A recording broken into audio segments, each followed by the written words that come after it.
Have you thought about opening up your own restaurant or plan to open up your own restaurant? Well, if that's the case, then you got the right video. Today, I want to go over some of the details on all the costs involved of operating a restaurant. It's not only the few basic things like payroll, rent, inventory, gas, electricity, the list goes on and on. I'm just going to go over briefly of the costs involved for my restaurant. It might be different for some, but for the most part, it should be all pretty close. So number one on my list is workers' compensation. Aside from the business owner's policy, which is another policy, you have workers' compensation. And I was not prepared for this. What workers' compensation covers is if an employee was to get hurt or ill on the job, that's what the workers' compensation would cover. That is usually based on how big your payroll is. Number two on my list is the health department permit. This is usually paid on an annual basis. It's pretty much paying the health department for them to come maybe 2 to 3 times a year to make sure you're up to code. This one's a very important one because if you don't pay it, I think they can shut you down. Number three is the annual business license, which is usually paid through the city. You pay it once a year. They send you an envelope, you mail out a check, and that's usually how it's taken care of. You have to pay the business license to stay in business. Next, we have software fees, or in short, SaaS, which means software as a service. And for me, I have Toast point of sale system. They charge a pretty hefty fee for everything that you use, whether it's the kiosk, the POS, the online marketing, the loyalty program, the gift program, the screen that you use in the kitchen. They literally charge for every single item that you use.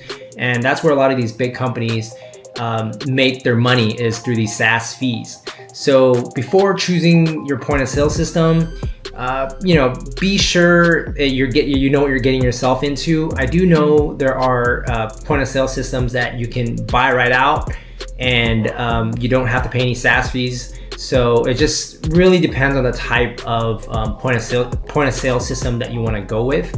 The more traditional, obviously, aren't going to have those SaaS fees. But unfortunately, with Toast, you end up paying a lot of SaaS fees. And number five, we have merchant processing fees. Unfortunately, with Toast, we have to use their merchant processing. If I can go back in time, I would have definitely negotiated that rate. Currently, right now, for every swipe, I have to pay 2.49% plus 15 cents per transaction. And then the fact that we get a lot of online orders, I think right now it's 3.49% plus 10 or 15 cents. I'm not too sure exactly at the top of my head, but it's around that rate. If you use other point of sale systems that give you the option to use a different merchant processing, I would definitely go that route, because you have the freedom to negotiate with other merchants or merchant processing to get the rates that you desire. Next, we have retirement fund fees. So in California, they enforced a new law or program. It's called Cal Savers. If you have one or more employee, you're required to provide a retirement fund. So what we have for our employees is 401k, and we match. And that's fine. You have to provide that. But just to provide that program, you have to pay a service to do that. So for my company, we use paychecks, right? And with paychecks, we provide a 401k for the employees.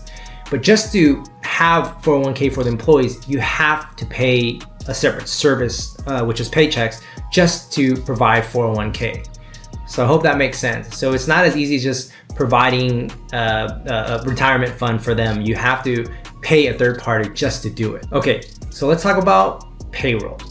I know that's one of the basic expenses, but that's probably gonna be your biggest expense as far as operating a restaurant.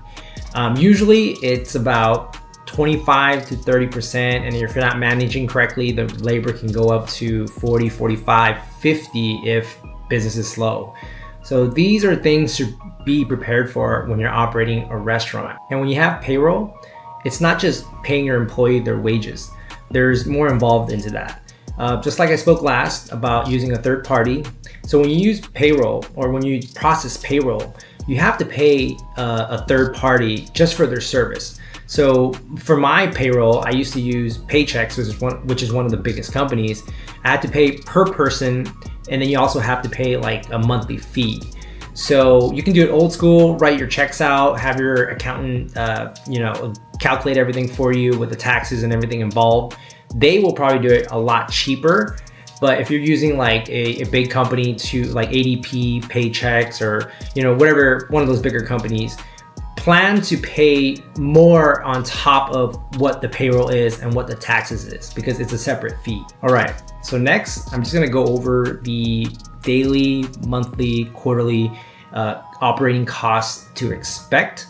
So daily cost, obviously it's going to be or it can be weekly or every other day, just depending how your restaurant operates, is inventory costs.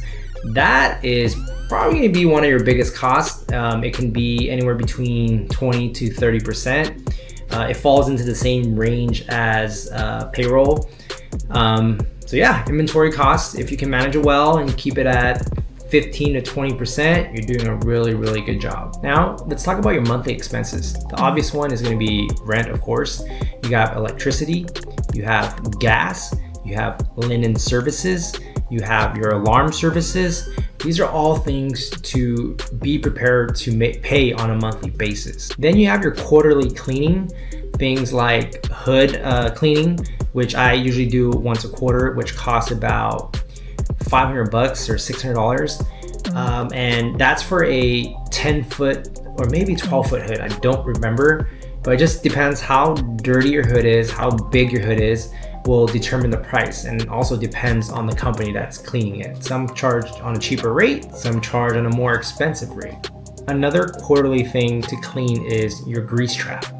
I'm not too sure how other restaurants work, but our grease trap, after every so few months, that thing stinks. If you've ever opened one up, it literally smells like bad doo-doo. Gotta get that cleaned. That costs about $150 or to $200 every quarter. So that's pretty much all the fees that I've kind of thought about with operating fees at the top of my head. I know there's probably a few more that I'm missing. Don't hold me accountable for it. I just want to go over the main ones with you guys. If you guys found this information valuable, I would appreciate a like, subscribe. You guys can comment on the section down below. If you guys plan to open up a restaurant or need any tips or advice, comment below. I'd be happy to help you out. You guys can email me. I would love to give you guys some advice. I have a lot of proper operating systems in place I can help you guys out with. So yeah, have a good day.